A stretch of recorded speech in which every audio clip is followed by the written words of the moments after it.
Smile is a story about a clinical psychiatrist who, following a bizarre encounter with a patient, begins experiencing these terrifying occurrences that she can't explain and starts to believe that something evil may have come into her life. When I was making this short, I was really intrigued by the sense of,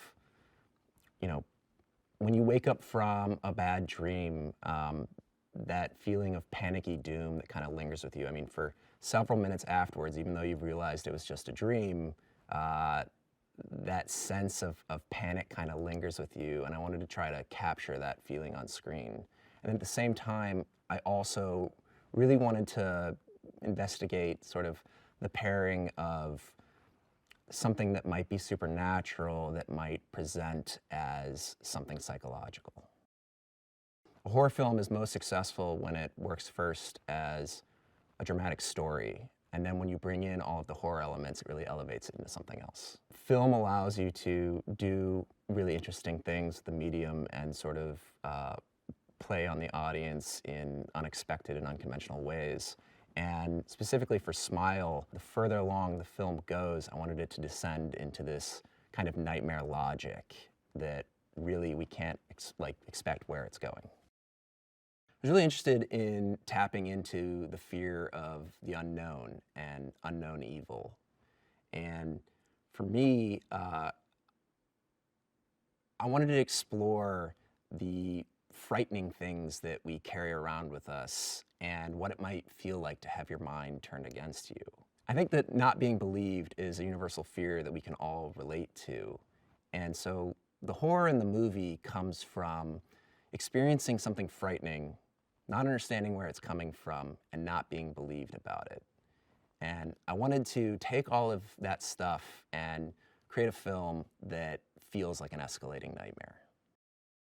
Sosie Bacon plays Dr. Rose Cotter, a psychiatrist who works at a public hospital. And her entire life and career have been shaped by certain events from her childhood, and I wanted to take those events and sort of hang them over the film like a dark cloud. And she's somebody who's made it her life's mission to make sure that anyone who needs help can get it.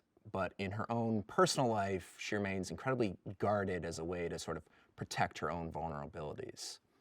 And when things start spiraling out of control for Rose, she finds that the tables have turned for her, and suddenly she's the one experiencing these impossible things, and no one around her is believing anything she's saying.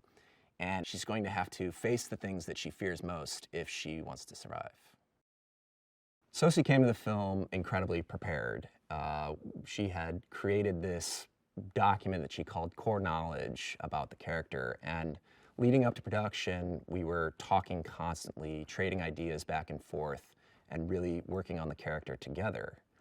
The degree of difficulty of what she had to take on was enormous. She's not only in almost every scene, but she's operating at these extremely high levels of anxiety and stress and panic. And that can really take a toll on an actor, but she's incredibly committed to her craft and really knocked it out of the park. And I personally believe that she's given one of the most astounding debut lead performances in recent history. I think you're trying to, first and foremost, tell a great character story. I think that's the most important thing, because if we can't invest in the character, then we're not going to be frightened by their plight. So for me, it all really starts there, and once I think that there's a dramatic story that's really working, you start to layer in these moments that have the ability to really strike at the core of the audience and what they might be afraid of. And it's about anticipating what's going to potentially scare an audience and then finding ways to pull the rug out from underneath them and subvert their expectations. The smiles in our film, the ones you got to watch out for, are the unnervingly wide, toothy smiles, but the real key is it's all in the eyes. These dead eyes that are almost like a predator, something that's really threatening you.